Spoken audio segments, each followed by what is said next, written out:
গণপ্রজাতন্ত্রী বাংলাদেশ সরকারের মাননীয় প্রধানমন্ত্রী দেশে পদার্পণের পর বলেছিলেন আই হ্যাভ এ প্ল্যান। ঠিক প্ল্যানের অংশ হিসেবে ক্ষমতায় এসে উনি নারী ক্ষমতায়নের যেই একটি উজ্জ্বল দৃষ্টান্ত স্থাপন করেছেন, তার মধ্যে মহিলাদের জন্য যাত্রীবাহী বাস ব্যবস্থা, এটি খুবই একটি সময় উপযোগী এবং বাস্তবসম্মত। আর এতে উপকার হলো মহিলাদের কর্মসংস্থান সৃষ্টি হবে, সাথে দেশের অর্থনৈতিক চাকাও সচল থাকবে।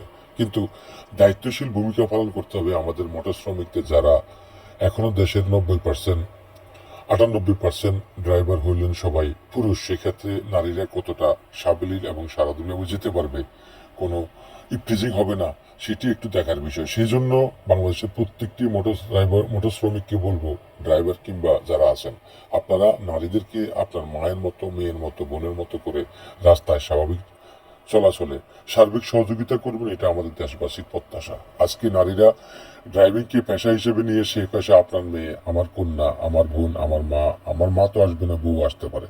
সুতরাং নারীদের নিরাপদ যাতায়াত, নিরাপদ রাস্তা, নিরাপদ পথ তৈরি করার জন্য আমাদের সকলকে, সমাজের প্রত্যেকটি স্তরের মানুষকে সহযোগিতার হাত বাড়িয়ে দিতে হবে। আর মহিলারা সবাই যত্নশীল হবেন, দায়িত্বশীল থাকবেন এবং কোনো সমস্যা হলে আপনারা সেটি সহযোগিতা কামনা করবেন। ধন্যবাদ। ভিডিওটি ভালো লাগলে শেয়ার করবেন।